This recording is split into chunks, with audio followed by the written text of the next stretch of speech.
El último estadounidense que recordaba el mundo antiguo.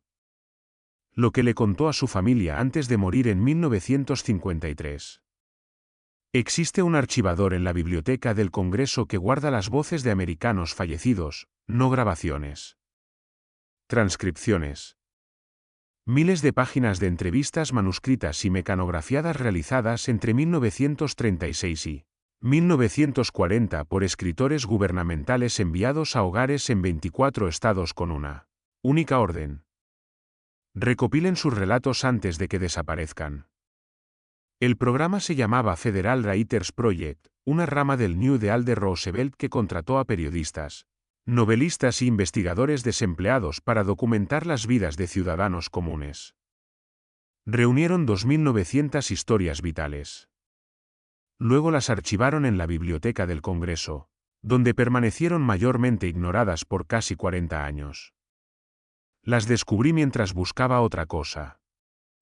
Rastreaba registros arquitectónicos de los 1870, intentando comprender por qué tantos juzgados y edificios gubernamentales de esa época tienen proporciones que no encajan con las personas que supuestamente los usaban. La misma duda que surge una y otra vez. Pero cuanto más profundizaba en esos archivos, más claro quedaba que los edificios no eran la verdadera historia. Las personas sí lo eran. Porque esas 2.900 entrevistas capturaron algo que ningún libro de texto podría.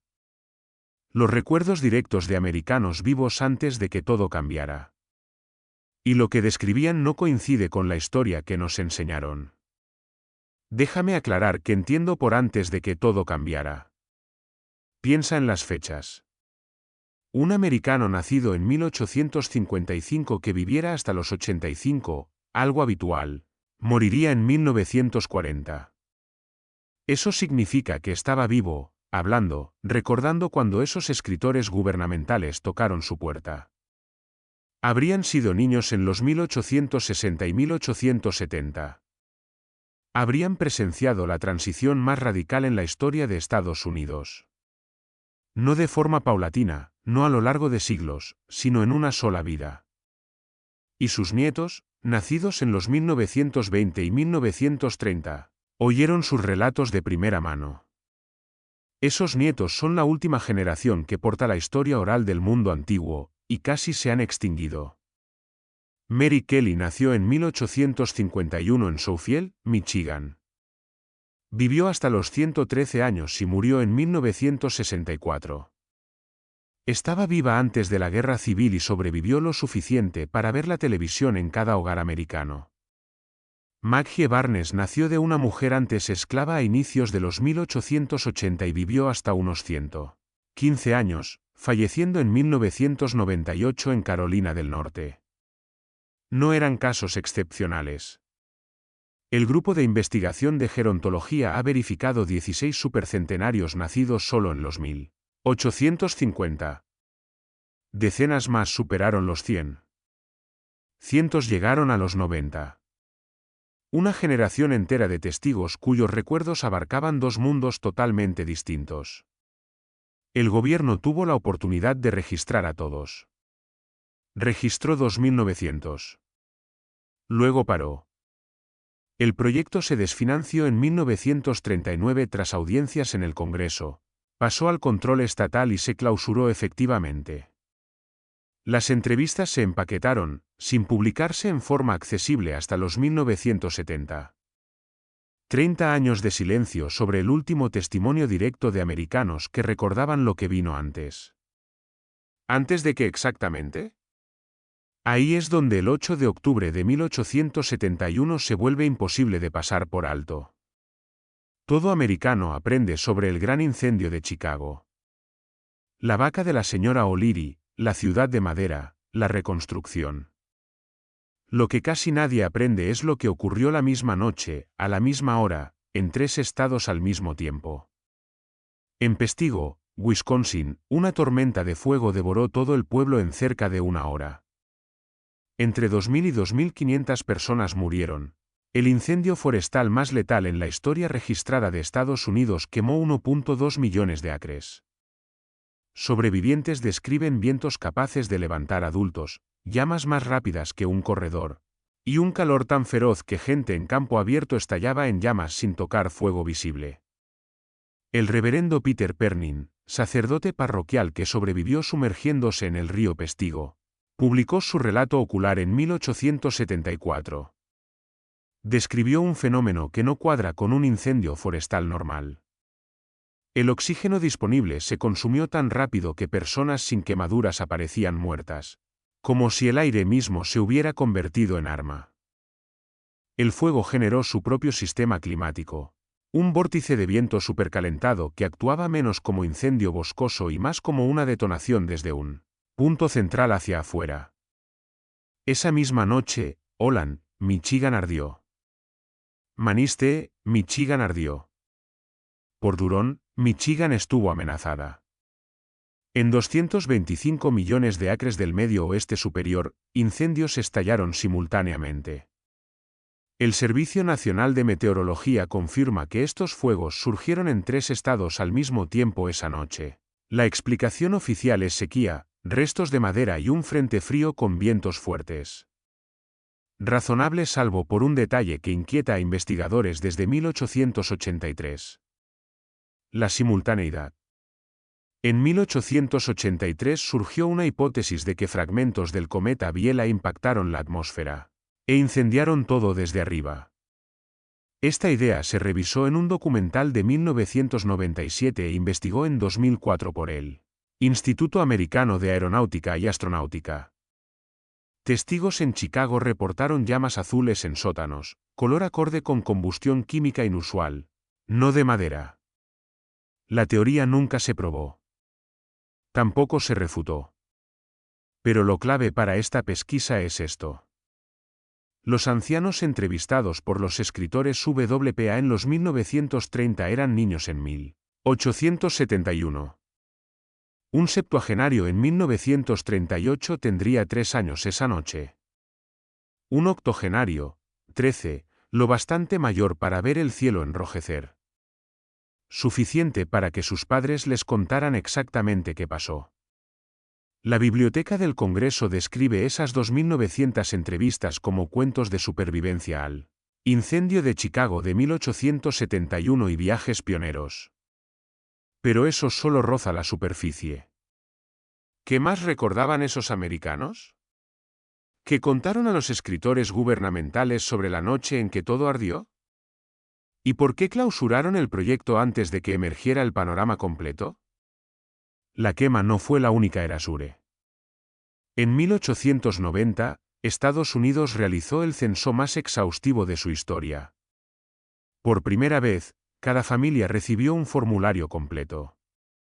Registró estatus migratorio, detalles de naturalización, dominio del inglés, propiedad de hogar y servicio en la guerra civil.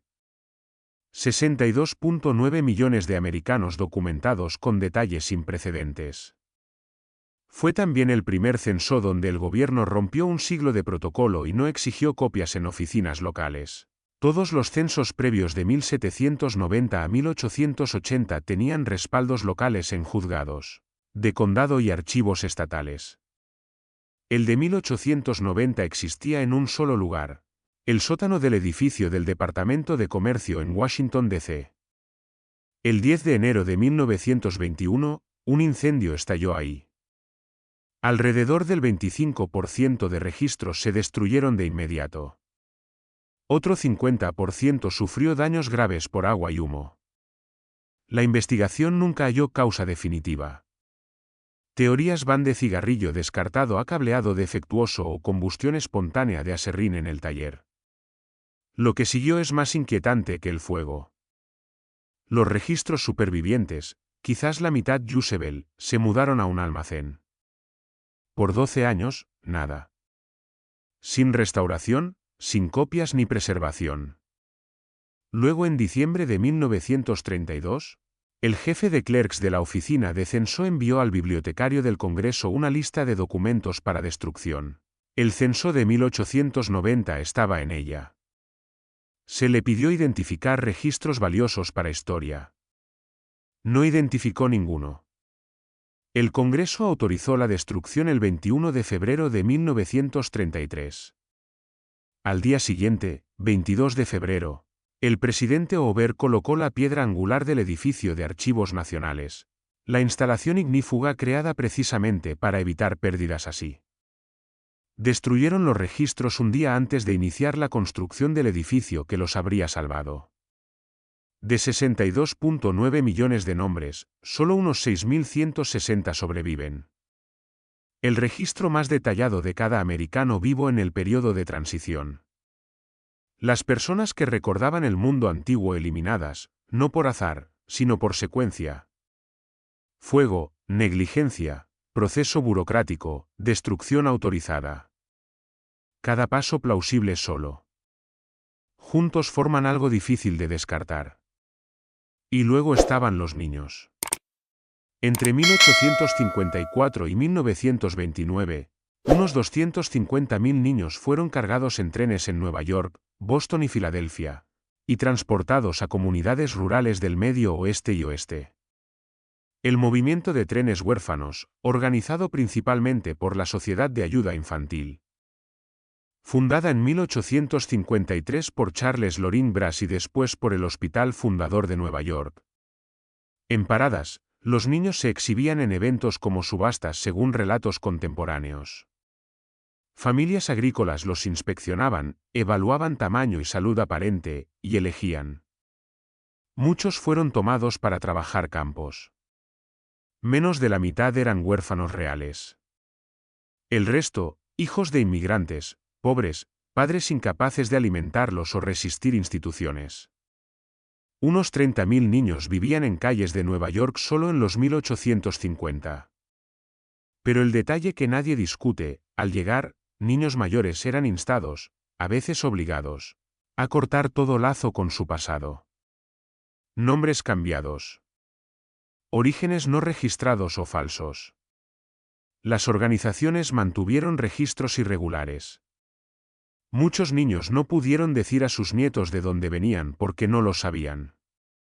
250.000 americanos con identidades funcionalmente cortadas. Una generación desconectada de su historia por diseño institucional. El momento es preciso. Los trenes huérfanos corrieron de 1854 a 1929. Incendios en 1871. Fotografías gigantes agrupadas entre 1850 y 1900. Tartaria desaparece de mapas a mediados 1800. Transición arquitectónica de clásico grandioso a moderno simplificado en la misma ventana. Y el censo de 1890, el registro que documentaría a cada persona en esta transición, eliminado. No coincidencia, patrón. Lo que lleva a 1893 y los edificios que no quieren que examines con cuidado. La Exposición Colombina Mundial en Chicago. 27 millones de visitantes en 6 meses. Más de 200 edificios en 630 acres de Jackson Park, la Ciudad Blanca. La historia oficial dice que esas estructuras neoclásicas masivas, domos enormes rivales de catedrales europeas, columnas y detalles escultóricos tan precisos como la Roma antigua, se construyeron en menos de 2 años con yeso, cemento y fibra de yute. Marcos de madera con equipo de caballos, herramientas manuales y mano de obra. Sin grúas, sin excavadoras, sin tecnología moderna. 200 edificios en 630 acres en menos de 24 meses. Y tras 6 meses de exhibición, casi todas las estructuras demolidas. El único edificio mayor que sobrevivió es el Palacio de Artes Finas, ahora Museo de Ciencia e Industria, preservado por ser ignífugo para proteger colecciones de arte. Todo lo demás arrasado o quemado. El patrón se repitió. París 1889. Buffalo 1901, St. Louis 1904, San Francisco 1915. Construir estructuras magníficas de escala imposible y detalle. Exhibirlas brevemente. Destruirlas por completo cada vez. Los ancianos entrevistados en los 1930 recordaban la Ciudad Blanca. Algunos la visitaron de niños o jóvenes. Caminaron por esos edificios y vieron algo que no se parecía a la América que se construía alrededor. Algo más antiguo, más grandioso, que parecía menos exposición temporal y más una ciudad siempre ahí, hasta que desapareció. Lo que siempre vuelve a mí. Hubo una mujer, tenía que haberla, en cada condado de América a inicios de los 1950. Nacida a fines de 1850, viviendo más de 90, sentada en casa rodeada de nietos que crecieron oyendo sus relatos.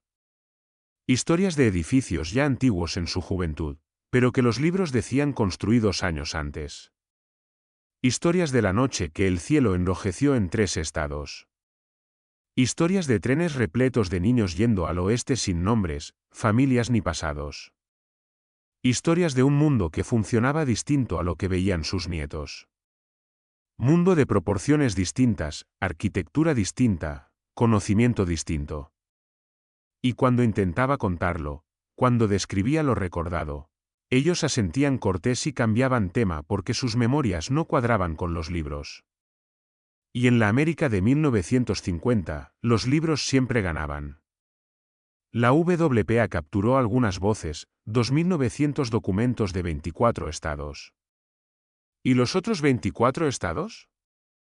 ¿Y los miles de ancianos nunca entrevistados? ¿Y los relatos en mesas de cocina? Porches y lechos de muerte en 1940 y 1950 que ningún escritor registró? Esos relatos pasados a nietos ahora en sus 80 y 90. La última cadena humana uniendo a recuerdos directos de lo que existió antes de la transición. La línea temporal no es sutil. 1850 a 1870, arquitectura del mundo antiguo por doquier. Puertas sobredimensionadas, construcciones imposibles, edificios escalados para otros. Incendios de 1871 destruyen ciudades en 3 estados una noche. Censó 1890 captura 62.9 millones de nombres en transición.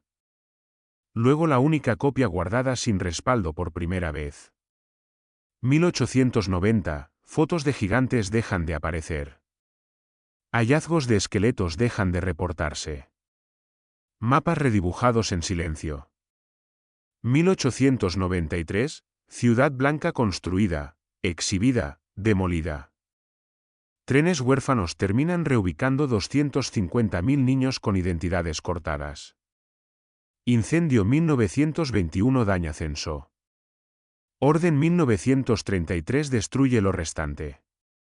Proyecto WPA 1936 apura entrevistas a últimos testigos. Desfinanciado 3 años después.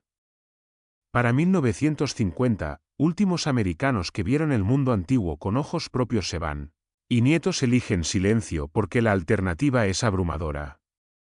La Biblioteca del Congreso aún tiene esos 2.900 documentos, testimonios transcritos de americanos que vivieron esto. Públicamente disponibles desde 1970. Búsquedas posibles. Legibles. Y me pregunto, ¿alguien revisó cada uno? ¿Buscó detalles que no encajan? Memorias que contradicen el registro oficial.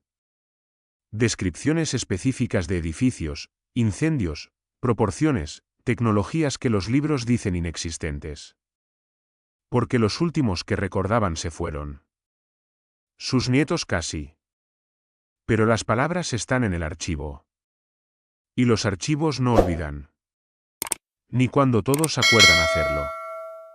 Los edificios recuerdan aunque no lo hagamos. Los documentos preservan lo que enciclopedias borraron. Y en algún lugar de esas 2.900 transcripciones, en la caligrafía cuidadosa de trabajadores de la depresión registrando memorias de americanos nacidos antes de la transición, la verdad espera en un archivador, como ha esperado casi un siglo, por alguien dispuesto a leer lo que los últimos testigos realmente dijeron en vez de lo que nos contaron que debieron recordar.